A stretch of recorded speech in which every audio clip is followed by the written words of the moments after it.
Hello everyone. तो हम आज बात करने वाला है पवन सिंह जी और शिल्पी राज का एक बहुत ही बेहतरीन सॉन्ग के बारे में, जिसका पोस्टर आ चुका है। और इस गाने को लिखे हैं सूरज सिंह जी और इसमें म्यूजिक है प्रियांशु सिंह जी का। और इस गाने को गाए हैं पवन सिंह जी और शिल्पी राज जी, जो कि आपको स्क्रीन कवर दिखाई दे रहा है।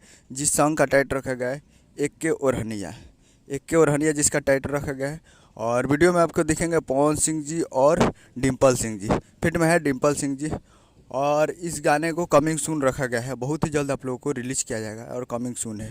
बहुत ही जल्द आप लोगों को ये सॉन्ग को देखने को मिलेगा AJ films present Bhojpuri YouTube channel पे। AJ films present Bhojpuri YouTube channel पे तैयार रहिएगा, बहुत ही जल्द आप लोगों को देखने को मिलेगा। कमिंग सून है, बहुत ही जल्द आप लोग पवन सिंह जी और डिम्पल सिंह जी का ये सॉन्ग देख सकते हैं एजे फिल्म्स पे। उम्मीद करूँ कि वीडियो अच्छा लगा तो चैनल को सब्सक्राइब बेल आइकन पर ताकि कि साहिल लाल यादव जी के लेटेस्ट न्यूज़ लाते रहे और पवन सिंह जी का।